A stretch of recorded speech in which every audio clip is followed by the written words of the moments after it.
Ixor, l'éveil du protecteur, épisode 3.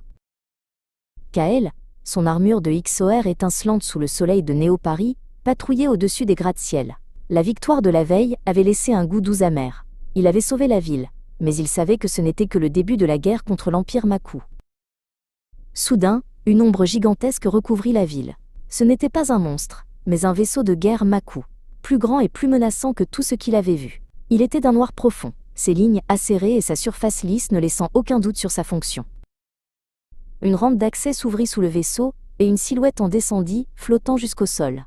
Ce n'était pas une créature, mais un guerrier à l'armure sombre, son visage masqué par un casque à cornes. « Shérif de l'espace » résonna une voix métallique dans le casque de Kael. « Je suis Gortan, général de l'Empire Maku.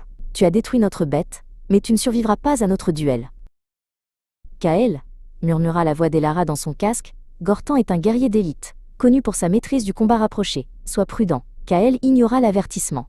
Il n'allait pas reculer. « Je suis Ixor », répondit-il, sa voix amplifiée par son casque. « Et je suis prêt. » Gortan dégaina une lame d'énergie scintillante. Il se déplaça avec une vitesse surprenante, son arme balayant l'air avec une précision mortelle. Ixor esquiva. Mais la lame laissa une traînée de chaleur sur son armure. Kael se retrouva rapidement sur la défensive. Le laser solaire était inutile à une telle distance. Gortan était trop rapide, trop habile.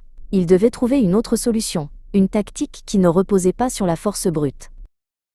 Kael, utilise l'environnement, conseilla Elara. Ses mouvements sont prévisibles dans un espace ouvert. Force-le à te suivre dans les ruelles. Kael comprit. Il activa ses propulseurs et s'envola vers les bâtiments.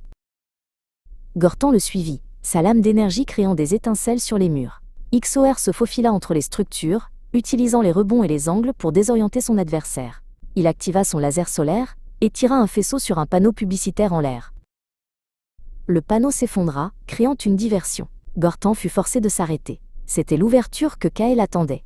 Il se retourna, son laser solaire chargé, et tira un faisceau d'énergie concentré sur l'épaule de Gortan. Le guerrier Maku s'écroula, son armure fumant. Il se releva difficilement, sa lame d'énergie vacillante. « Ce n'est pas fini, shérif », gronda-t-il avant de se téléporter vers son vaisseau. Ixor regarda le vaisseau s'éloigner. Il avait gagné, non par la force, mais par l'intelligence.